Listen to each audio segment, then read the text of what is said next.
Good evening everyone. मैं आशीष sir आप सबका स्वागत करता हूं गोल एकेडमी की इस क्लास में।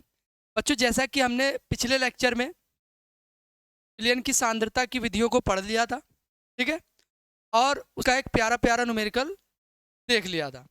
और आज की जो क्लास है बच्चों हमारी, वो भी बहुत अच्छी क्लास है। और ध्यान देंगे इस क्लास पर। हमारा टॉपिक क्या है? राउल्ट्स का नियम एवं आदर्श एवं अनादर्श विलयन। बड़ा बहुत इंपॉर्टेंट है। राउल्ट्स का नियम पूछा जाता है और उसी से रिलेटेड आपका आदर्श एवं अनादर्श विलयन है। ठीक है बेटा, तो इस क्लास को आप ध्यान से देखेंगे और समझेंगे। एक एक करके हम पूरी क्लास को कंटिन्यू करते हैं। सबसे पहले आया बेटा राउल्ट्स लॉ। क्या आया है? राउल्ट्स लॉ यानी राउल्ट का नियम। क्या होता है राउल्ट का नियम? ध्यान देंगे इस क्लास में। क्या है ये? इस नियम के अनुसार किसी वाष्पशील द्रव के विलयन में प्रत्येक घटक का आंशिक वाष्प दाब शुद्ध घटक के वाष्प दाब और विलयन में उसके मोल अंश के गुणनफल के बराबर होता है। बेटा सबसे पहले अब देखो, इसमें वर्ड आया है आंशिक वाष्प दाब। क्या है?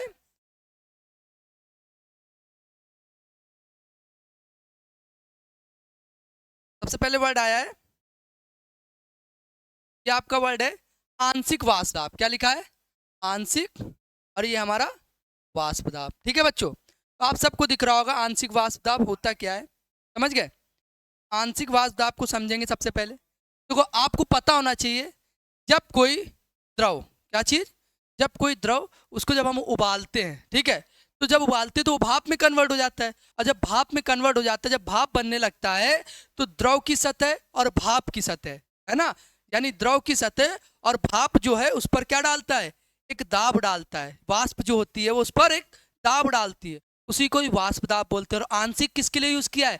बहुत छोटे से उसके लिए, ठीक है, छोटे से पैमाने के लिए आंशिक वर्ड आया है। तो कुछ नया कुछ नहीं है। क्या बोला है? प्रत्येक घटक का। क्या बोला है? प्रत्येक घटक। घटक दो ही होते हैं, विलय और विलायक। ठीक है, तो मान के चलो ए, आपका ए ले लो और दूसरा बी ले लो। दो घटक है विलयन में, कौन कौन से? ए और बी। अब वाष्प दाब को किससे प्रदर्शित करते हैं? पी से। किससे प्रदर्शित करते हैं? पी से। तो ए वाले के लिए क्या हो जाएगा बच्चों? पी ए, आंशिक वाष्प दाब। और बी वाले के लिए पीबी।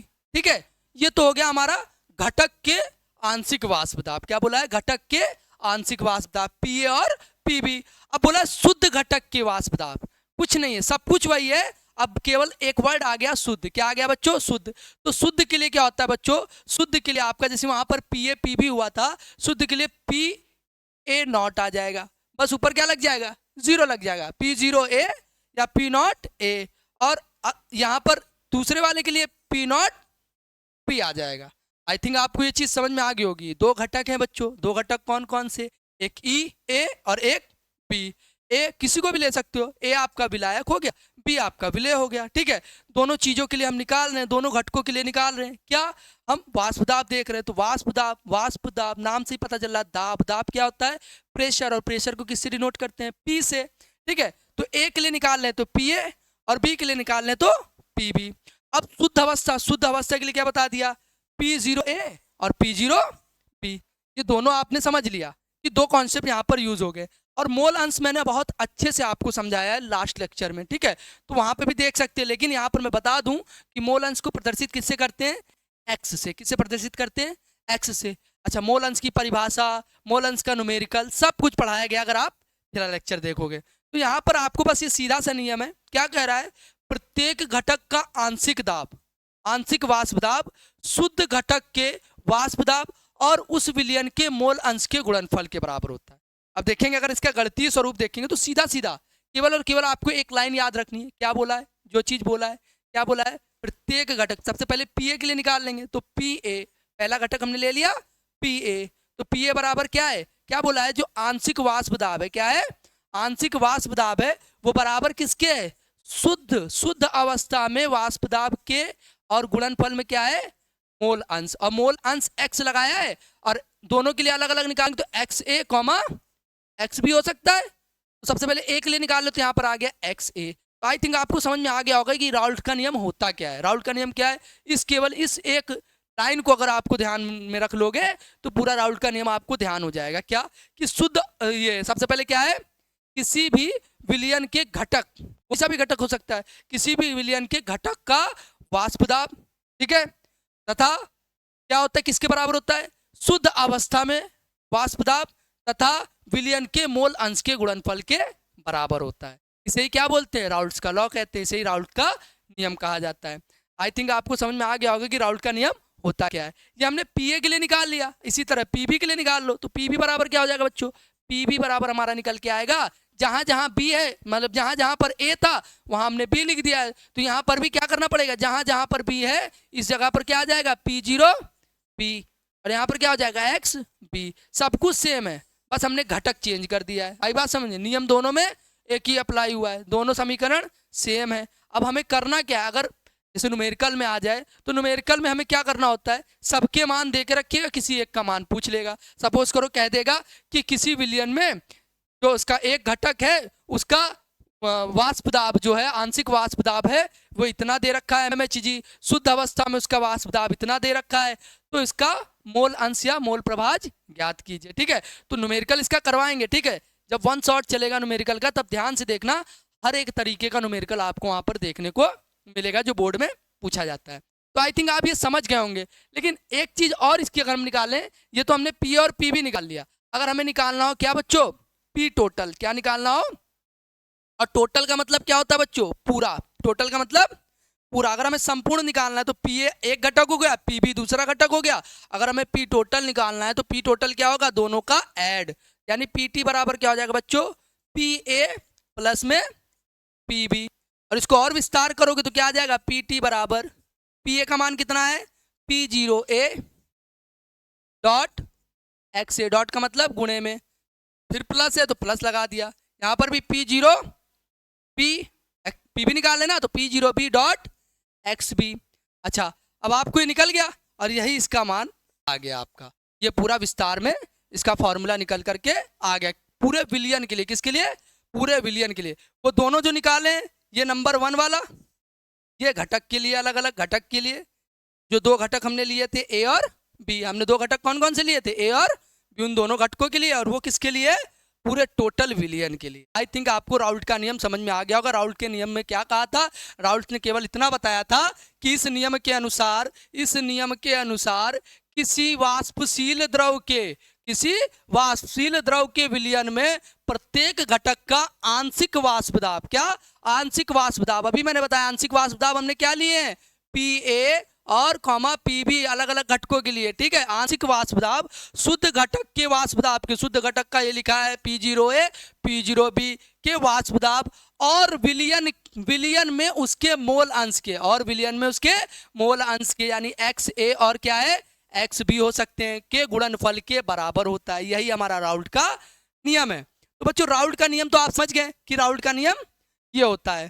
अच्छा, इसी में वाष्प दाब बोला ना, वाष्पशील द्रव, वाष्प दाब तो मैंने समझा दिया, और द्रव है वाष्पशील। वाष्पशील द्रव किसे कहते हैं बेटा, सीधा सा है, वाष्पशील द्रव क्या होगा, जो वाष्प बन सकता है वाष्पशील द्रव है। फॉर एग्जांपल जैसे आपने वाटर ले लिया, वाटर क्या है, वाष्पशील द्रव है, उसको जैसे ही हम हीट देंगे, जैसे ही हम गर्म करेंगे, वो क्या बन जाएगी, वाष्प बनने लगेगी ना। तो जो वाष्पशील द्रव है उसी पर ही ये क्या होता है, अप्लाई होता है, उसी पर ये लागू होता है राउल्ट का नियम, अवाष्पशील वाले में नहीं अप्लाई होगा। नेक्स्ट क्या है, नेक्स्ट भी एक नियम और है राउल्ट का, एक तो ये और दूसरा ये वाला है बच्चों। इसमें क्या है, तनु विलयन के लिए, किसके लिए बच्चों, तनु विलयन के लिए, ध्यान देंगे, तनु विलयन के लिए राउल्ट का नियम, किसके लिए है बच्चों, तनु विलयन के लिए राउल्ट का नियम, या फिर अथवा करके क्या बोलते होता है, ठोस और द्रव विलयन के लिए, किसके लिए बच्चों, ठोस और द्रव विलयन के लिए राउल्ट का नियम। ये भी बहुत ईजी है, इसके लिए केवल केवल आपको क्या याद रखना पड़ेगा, P0 ए माइनस पी एस अपॉन में P0 बी। अभी बताऊंगा क्या है, यहाँ पर क्या है, N B upon N B plus N A. तो देखो बेटा, यहाँ पर जो ये गणितीय स्वरूप लिखा है, क्या लिखा है, गणितीय स्वरूप लिखा है P0 माइनस में पी एस अपॉन में P0।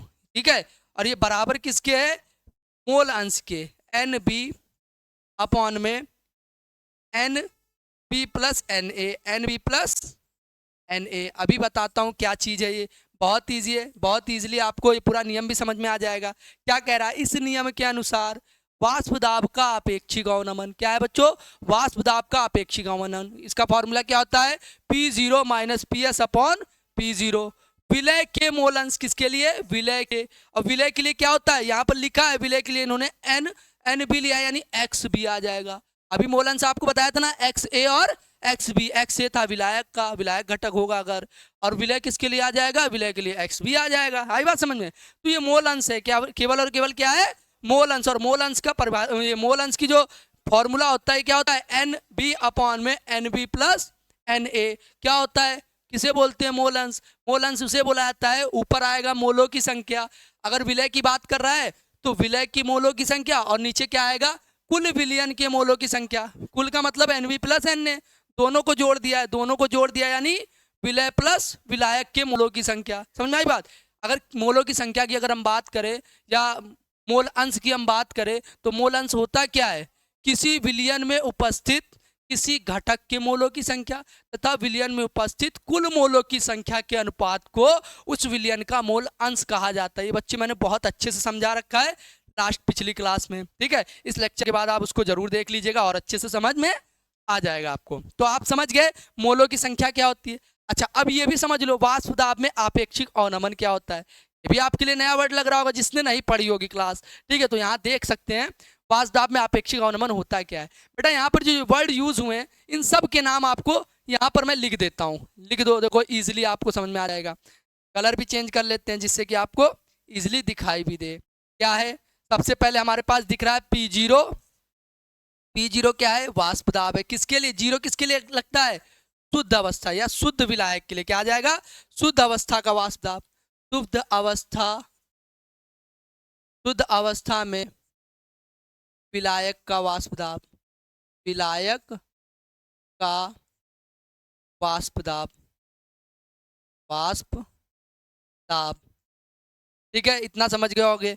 P0 हो गया। फिर P0 के बाद क्या है, PS। PS बेटा किसके लिए, S मतलब सॉल्यूशन, तो किसके लिए, विलयन का वाष्प दाब। किसका, ये विलयन का वाष्प दाब, वाष्प दाब। और Na और Nb क्या है बच्चों, जो Na है ये मोलों की संख्या है, मोलों की संख्या। क्या है ये, मोलों की संख्या, मोलों की संख्या। और A जो है हमेशा किसके लिए लिया जाता है, विलायक के लिए। किसके लिए लिया जाता है ये A जो है वो विलायक के लिए, किसके लिए, विलायक के लिए। और जो B है वो किसके लिए लिया जाएगा, Nb जो आपका निकल कर आएगा वो विलय के मोलों की संख्या, किसके, विलय के मोलों की संख्या। ये हो गया विलय के मोलों की संख्या, विलय के मोलों की संख्या। समझ में आई बात?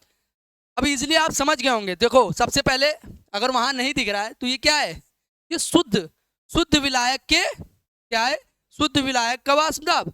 और ये PS क्या है, विलयन का वाष्प दाब, ठीक है। नीचे क्या है, विलायक का वाष्प दाब। क्या कह रहा है, जब किसी अवाष्पशील विलय को, जब किसी अवाष्पशील विलय को किसी शुद्ध विलायक में घोला जाता है, ठीक है, तो क्या होता है, उसके वाष्प दाब में कमी आ जाती है। उसके वाष्प दाब में क्या हो जाती है, कमी आ जाती है। इसे क्या बोलते हैं, वाष्प दाब में आपेक्षिक अवनमन। अवनमन का मतलब क्या होता है, गिरना, अवनमित होना, नीचे आना, है ना। तो वही चीज है, वाष्प दाब में अगर क्या आ रही है, कमी आ रही है। कब आ रही है, कोई अवाष्पशील विलय, कौन सा, कोई अवाष्पशील विलय किसी शुद्ध विलायक में जब डाल देंगे तो उसका वाष्प दाब गिर जाएगा। वही क्या कहलाएगा, वाष्प दाब में आपेक्षिक अवनमन कहलाएगा। इतना तो आपको समझ में आ गया होगा। अच्छा, आप फॉर्मूले में क्या कहा है, एक फॉर्मूले से भी डेफिनेशन बना सकते हो। क्या, शुद्ध अवस्था में विलायक का वाष्प दाब तथा विलयन के वाष्प दाब का अंतर तथा शुद्ध अवस्था में विलायक के वाष्प दाब के अनुपात को ही उस विलयन का शुद्ध क्या बोलेंगे, उस विलयन का वाष्प दाब का आपेक्षिक अवनमन कहेंगे। तो दोनों परिभाषा आपको हमने बता दी कि वाष्प दाब होता क्या है, ठीक है। फिर मोल अंश के बारे में बता दिया, विलय के मोल अंश क्या है, ऊपर क्या है, ये Nb क्या है, ये क्या है आपका, विलय के मोलों की संख्या। Nb क्या है, विलय के, उधर भी लिखा है के मोलों की संख्या बच्चों, क्या है, मोलों की संख्या, ठीक है। और ये क्या है, कुल विलयन के मोलों की संख्या। ये क्या है, कुल विलयन के मोलों की संख्या। कुल विलयन Na Nb तो दोनों है ना, तो दोनों मिलकर के क्या बनाएंगे, पूरा विलयन ही तो बनाएंगे, विलय प्लस विलायक। कुल विलयन के मोलों की संख्या, ठीक है। नीचे शायद ना दिख रहा हो इसलिए दोबारा यहाँ लिखा है, कुल विलयन के मोलों की संख्या। आई थिंक आप सबको समझ में आ गया होगा।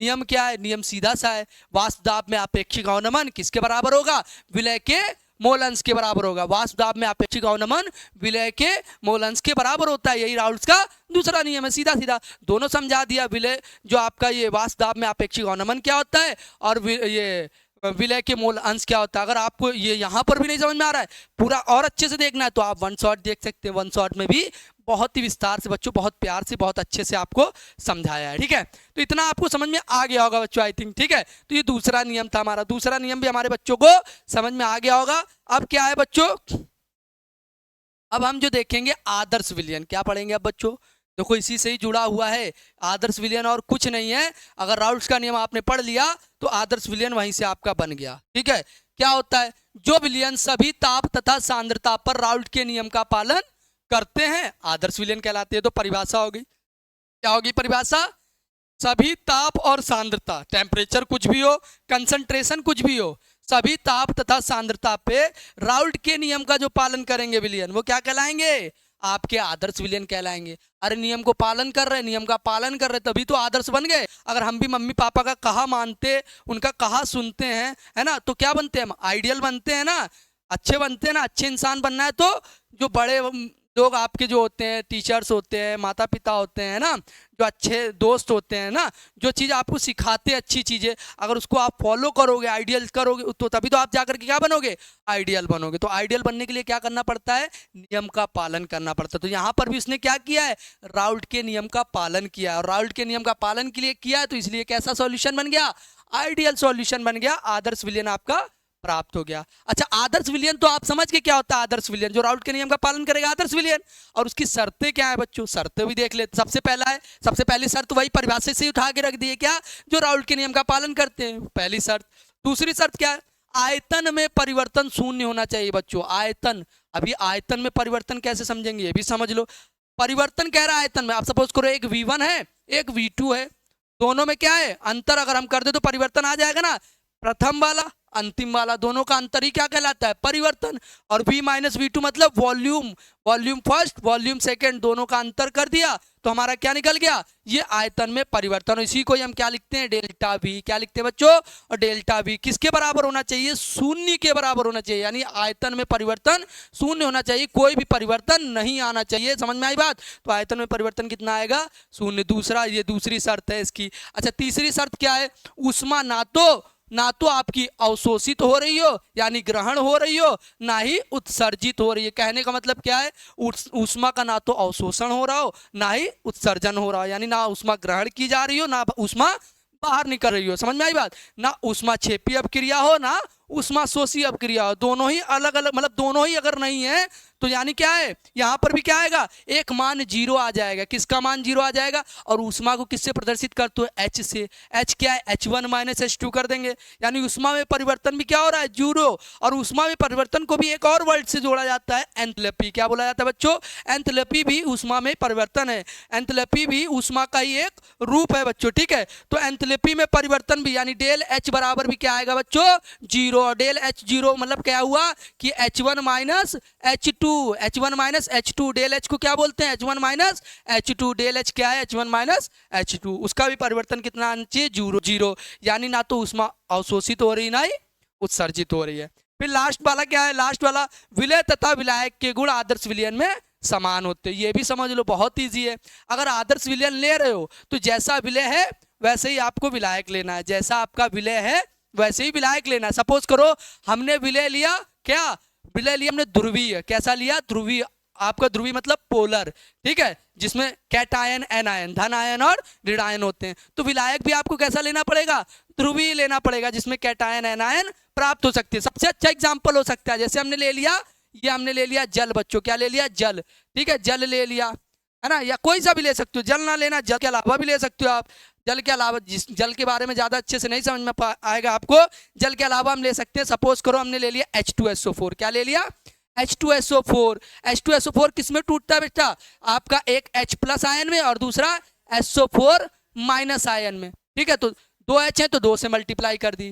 ठीक है, तो दोनों बराबर है, H प्लस आयन और 2 माइनस आयन। ठीक है, SO4 2 माइनस आयन, दोनों इक्वल है। तो यानी देखो एक प्लस वाला आ रहा है, एक माइनस वाला आ रहा है, तो यानी ये विलायक कैसा हो गया, ये विलायक ध्रुवीय है। क्या है, ध्रुवीय।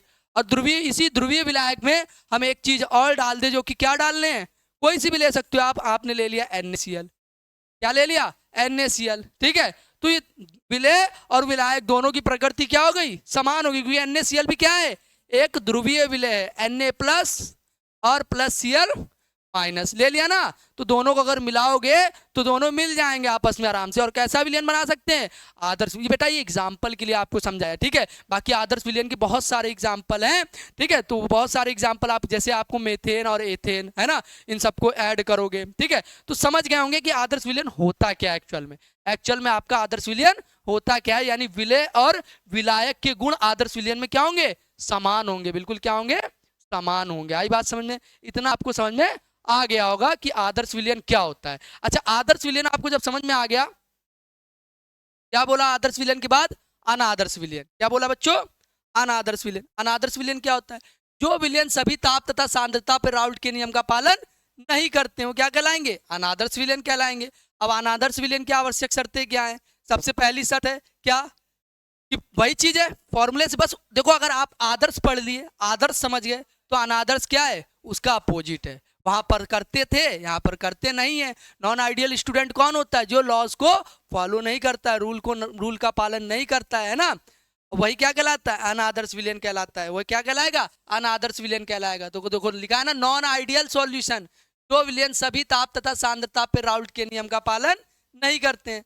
तो सबसे पहला पॉइंट वहीं से निकल करके आया, राउल्ट के नियम का पालन नहीं करेगा, बिल्कुल अपोजिट, सारे पॉइंट अपोजिट। आयतन में परिवर्तन शून्य नहीं होना चाहिए, यानी डेल वी का मान क्या है, नॉट इक्वल टू जीरो। बच्चों अब की बार क्या आएगा, नॉट इक्वल टू जीरो। फिर इसके बाद एंथैल्पी में परिवर्तन, वही ऊष्मा का अवशोषण और उत्सर्जन बराबर शून्य के नहीं होगा। यहाँ पर क्या आ जाएगा, डेल एच जो आएगा आपका, ये नॉट इक्वल टू जीरो आएगा। वहां पर इक्वल टू जीरो था, यहाँ पर नॉट इक्वल टू। अब वही चीज, विलय तथा विलायक के गुण आदर्श विलयन में समान नहीं होते। कोई भी विलय आ सकता है, कोई भी विलायक आ सकता है, अलग अलग आ सकते हैं, ठीक है। जैसे मैंने पिछले में आपको समझाया है, समझाने के लिए बताया है, वो सबसे इजी मैंने एग्जांपल लिया है ना। क्या एग्जांपल लिया है, आपका विलय और विलायक दो हमने लिए, उनकी प्रकृति को समझाने के लिए आपको एग्जांपल दिया कि विलय की और विलायक की प्रकृति किस तरह की होती है। आई थिंक आपको ये समझ में आ गया होगा कि क्या होता है आदर्श एवं अनादर्श विलय।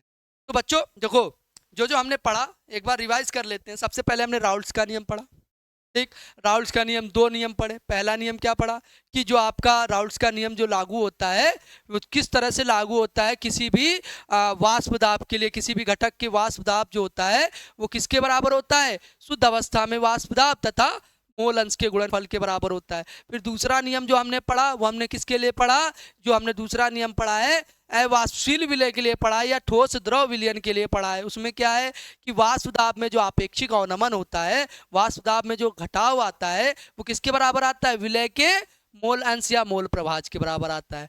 यही हमारा नियम था, दो नियम हमने पढ़ लिए। फिर इसी से जुड़ा हुआ मैंने बताया आदर्श और अनादर्श विलयन। आदर्श विलयन किसे कहते हैं, जो सभी ताप तथा सांद्रता पर राउल्ट के नियम का पालन करते हैं, आदर्श विलयन कहलाते हैं। इसकी आवश्यक शर्तें पढ़ी हमने। शर्तों में मैंने बताया कि सबसे पहले राउल्ट का नियम का पालन करे, और दूसरा क्या बताया, आयतन में परिवर्तन शून्य होना चाहिए, और एंथैल्पी में परिवर्तन शून्य होना चाहिए, और विलय तथा विलायक के गुण समान होने चाहिए। अनादर्श में क्या, इसके बिल्कुल विपरीत होते हैं, ठीक है बच्चों। तो आई थिंक आपको ये पूरी क्लास समझ में आ गई होगी। तो बच्चों आज आपकी क्लास यहीं पे ओवर करते हैं, ठीक है। तो बच्चों आज के लिए आपको जय हिंद, जय भारत, और पढ़ते रहिए। हमारी शुभकामनाएं आपके साथ है।